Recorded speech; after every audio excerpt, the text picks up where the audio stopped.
Премиерот Зоран Заев ветил дека ќе вработи 300 пилоти од Рачиново, но ветувањето не го удржал. Во вечерашната дебатна емисија Клик Плюс на ТВ21 се пожалија дека премиерот не го исполнил ветеното. Жителите на Рачиново рекоа дека им било ветено дека ќе бидат вработени 300 пилоти од Рачиново. Според кажаното, жителите не се задоволни од она што го прави власта, тие се жалат дека сегашната власт на социјалдемократите им ги ветиле тие вработувања и дека тоа била најголемата лага дадена во Рачиново. Лага или вистина? Дали ја прочитавте оваа вест на интернет или на социјалните медиуми? Искрено да ви кажам, првично добив телефонски повик, а потоа ја видов на социјалните медиуми, меѓутоа кратко, а потоа и самиот ја прочитав на објавениот портал. Не ја прочитав, ама слушнав од колеги по дома. Во моментот што ја прочитав таа изјава, некако беше бомбастично делуваше, нереална и невистинита. Пред се сигурно невистинита. Дали поверувавте во оваа вест? Искрено не поверував, бидејќи сепак се работи бидејќи јас доаѓам со политички бекграунд, така да ваквите вести апсолутно се неточни. Не, мислам, мало е претерано за да е вистинито. Па, да ви кажам право, многу не им верувам на страната медиумите, на интернетот посебно, затоа што на интернетот се вртат секакви вести од една до максимална друга крајност. Бевте ли вознемирани, изнервирани? Имаше лавина реакции на социјалните мрежи дека е невозможно да се вработат 300 пилоти. Не, изнервиран не, бидејќи сепак е лажна вест, а дека имаше лавина на реакции, имаше, бидејќи некако кај нас народот е научен да ги абсорбира информациите многу брзо и да носи брзи заклучоци, така да во тој поглед тоа би бил одговорот. А и воопшто сме навикнати веќе на вакви вести, така да некоја посебна реакција немаше. Конкретно на оваа вест. Не ми предизвика никакви импликации, нервози или не знам, вознемирувања.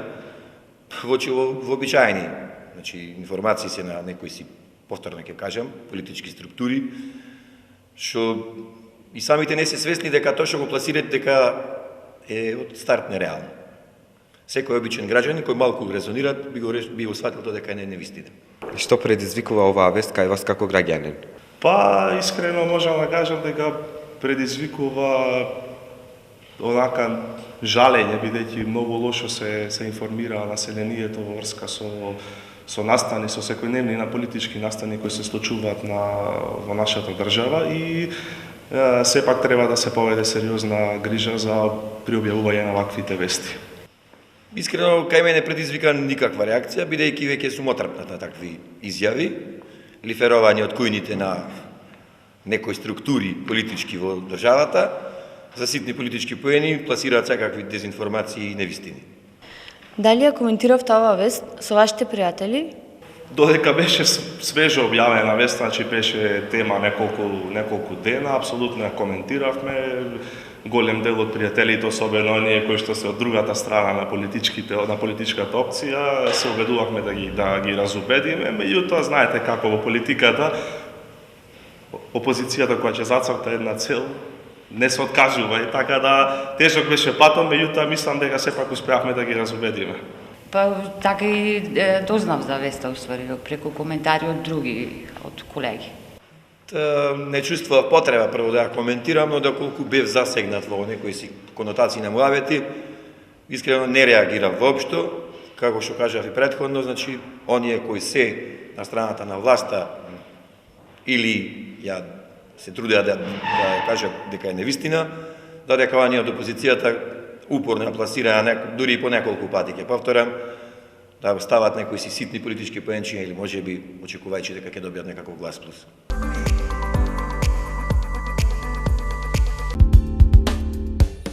Медиумска писменост е способност за критичко и аналитичко восприемање на информациите. Медиумската писменост подразбира внимателно читање, гледање, разбирање и анализа на содржината на информацијата. Медиумите те информираат, едуцираат и забавуваат. Се што стигнува до тебе како текст, слика, звук, се е тоа медиумска порака. Тие се тука за да те моделираат тебе, твоето размислување и однесување. Се што гледаш, читаш, слушаш на медиумите не е апсолутна вистина. Медиумите креираат содржини за да бидат погледани, послушани, почитани или поради други интереси креираат манипулативна стварност. Биди фраер, не наседнувај на скроена реалност. Биди фраер, мисли со своја глава.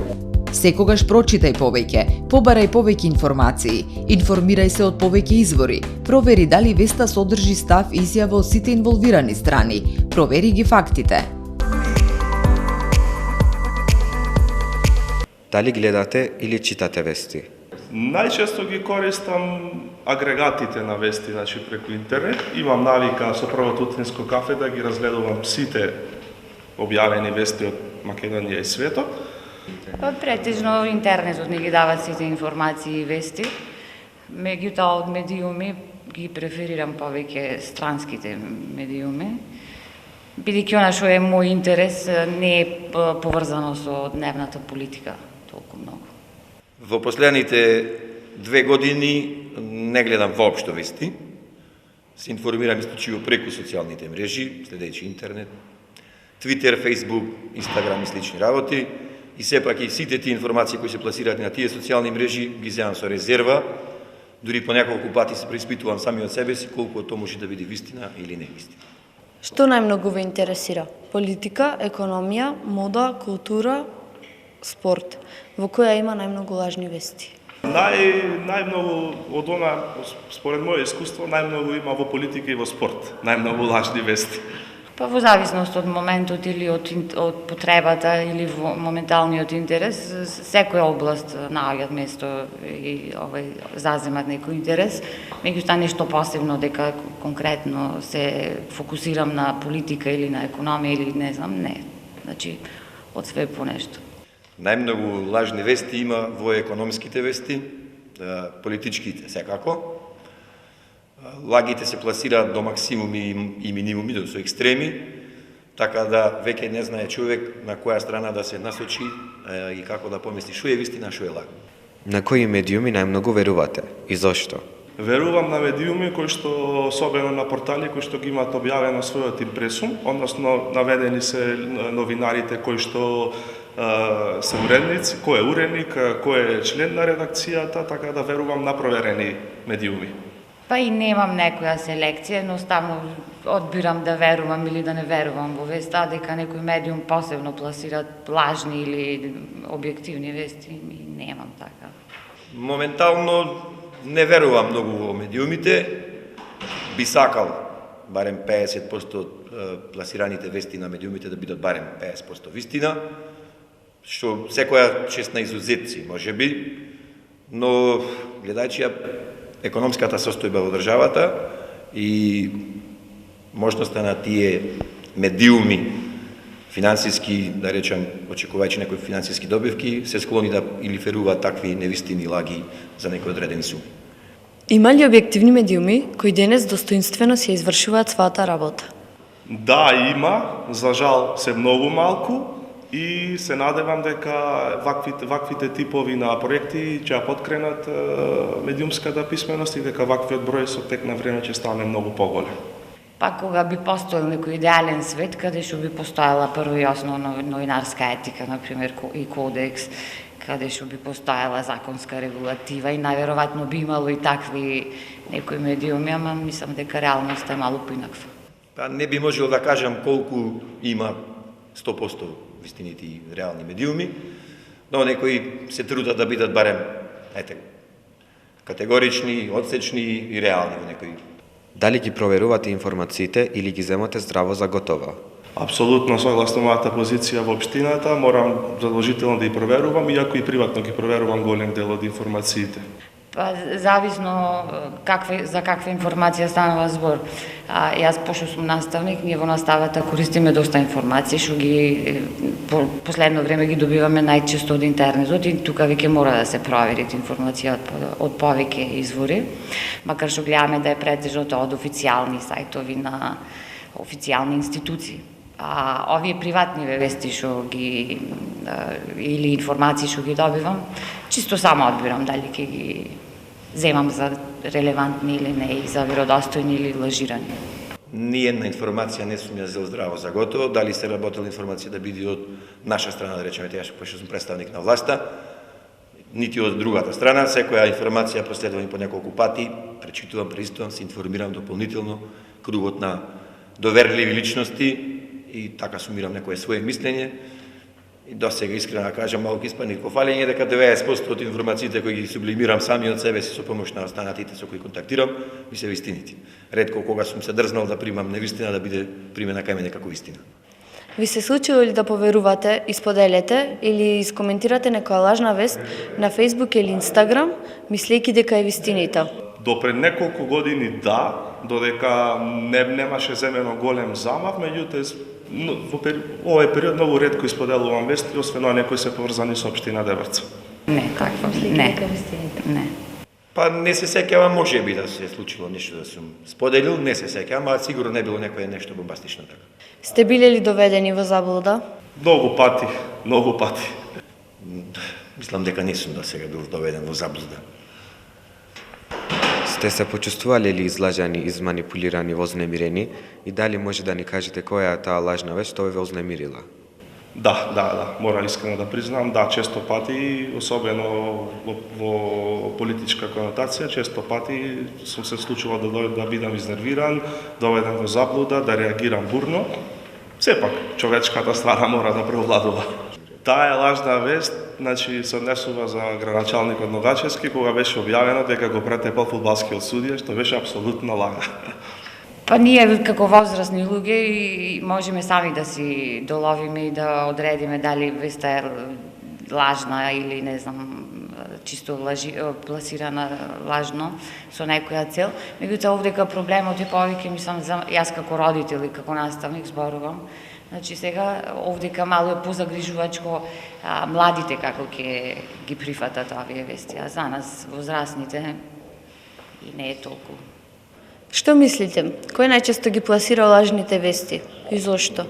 Па мислам дека во изминатиот период се формираа многу, бидејќи веб просторот дозволува формирање на многу брз чекор да формирате веб страна и се случува одредена група, таргет група, дали се ајде тинејџери, адолесценти, сепак помлада група кои што нема доволно искуство во новинарството, сакаат преку ноќ да стекнат популарност, да преку ваквиот начин на споделување на лажни вести сакаат да кренат својата популарност. Мислам, типичен е примерот дека Македонија со претседателските избори во Америка докажа дека сме носители на ваквиот тип, генератор на ваквиот тип на лажни вести. Па најверојатно од секој сегмент постојат разни пласирачи на такви лажни вести. Најверојатно во зависност од целта. А мислам дека ги имаат од сите области. Во главном, кодото ги пласира опозицијата, а многу мала реалност е може да го пласира тој позицијата, со оглед на придобивање, како што реков и претходно, политички поенчиња или некакви, очекувајќи некаква поголема излезеност на гласачите и нивна поддршка. Тешко ли е денес да се направи дистинкција или разлика меѓу вистинските и лажните вести? За жал е многу тешко и особено од контакти со населението гледам дека населението кога чита вести, луѓето кога читаат вести, многу брзо ги сакаат да ја восприемаат информацијата и многу ретко се одлучува на понатамошно истражување, односно споредување со друга вест. А и голем дел од медиумите за еден исти настан различно објавуваат, значи различна информација ја го долуваат настанот и ја објавуваат веста. Мислам кај нас возрастните дека и не е така тешко. Сега зависно од за каква вест или информација станува збор, ама затоа па нели имаме и повеќе можности да ги провериме вестите од повеќе извори на информација. Повеќе тоа е заплашувачко повеќе кај деца, например, кај младиве. Како ќе ги примет тие информации и вести? Па, ако зависно како се гледа на работите. Многу тешко е некогаш да се дојде до вистински информации, бидејќи, како што кажав, медиумите и издавачките куќи се трудат да финансиски се консолидираат и се спремни когаш да лиферуваат такви вести за некакви финансиски придобивки. Што мислите за воведување на предмет медиумска писменост во образованието? А би ја поддржал таквата идеја, за почеток може да биде и како пилот проект да се види резултатот од таквата идеја и доколку даде позитивни резултати може да се спроведе, зошто да не. Па вака, медиумска писменост како писменост, значи, ние ја воведуваме во образованието, јас се зборувам лично за основното образование, бидејќи ние во извршување, во испроведување на наставниот процес, сме должни да користиме информационо-комуникацијски технологии. При што секој наставник, значи во зависност од својот предмет, користи разни видови на информации со цел да се усвојат нови знаења, да се утврдат постигнатите знаења, да се направат некакви истражувања. И сега при тој процес наставен ние сме должни, значи наша морална обврска прво и основно е како наставници да им посочиме на учениците не само изворот на информација од каде што ќе дојдат, туку и да посочиме дека било каква информација на интернет не мора да е и точна. Значи дека секој наставник, верувам, дека им посочуваат на децата како да бараат фактички информации, како да доаѓаат до тие информации. И фактички тука имаме ние веќе спроведување на ова медиумска писменост. А особено во основното образование имаат и медиумска култура, која изучуваат по македонски јазик, значи од 6 до 9 оделение, така да мислам дека ова веќе е, не можам да кажам до која мера, меѓутоа е спроведено веќе барем во основното образование. Би се сложил со такво нешто, не може би од најрана возраст, но од средношколските години би требало такво нешто да има. И мислам дека добар потик би бил такво нешто да се преземе. Што мислите за овој наш проект преку кој ние се обидуваме да ги едуцираме граѓаните и да го подигнеме нивото? Проектот го поддржувам, максимално го поддржувам во моје лично име и во име на општина Дебраца. Секоја информација која што ќе биде точно пренесена до граѓаните и секој проект кој е во насока на подобрување на комуникацијата, независно од на кое ниво, апсолутно треба да добие поддршка и се надевам дека овој проект ќе резултира со добри резултати и добар исход. Мислам дека ова е еден добар проект и дека е за пофалба и за поддршка, бидејќи јас цело време зборувам како родител и како наставник и повеќе зборувам за младите, меѓутоа факт е дека медиумите и воопшто интернетот, информациите што ги добиваме таму и вестите влијаат и врз и повозрастните луѓе, значи врз нивната политичка определеност, например, најчесто кај нас, што е случај. И така, мислам дека е во секој случај за пофалба и за поддршка. Очекувајќи дека ќе има добра кампања и ќе имаме резултат од нешто, да се обидов да одвојам малку време, да излезам во пресрет и да ја поддржам оваа кампања. Ви посакувам се најдобро, се надевам дека вашата акција која преседовте во овие чекори, се надевам ќе биде успешна.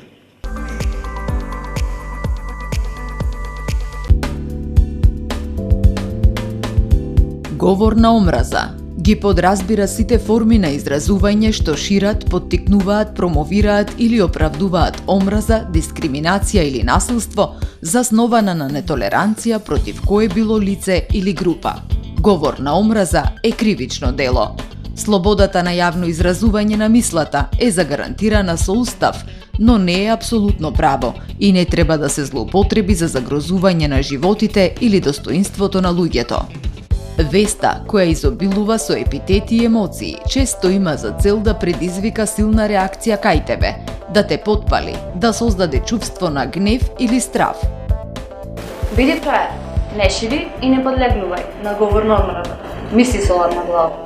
Ти си одговорен за она што го говориш или пишуваш во јавност. Да, и на социјалните мрежи. Ти си одговорен пред оние со кои си споделил содржина или информација која содржи говор на омраза. Медиумската содржина не смее да деградира, да вознемирува, да заплашува, да повикува на насилство врз лица или социјални групи врз основа на предрасуди. Од денешната емисија во општина Дебрца може да заклучиме дека и жителите во руралните средини се многу свесни за огромниот број на лажни вести кои што се пласираат денес во социјалните медиуми.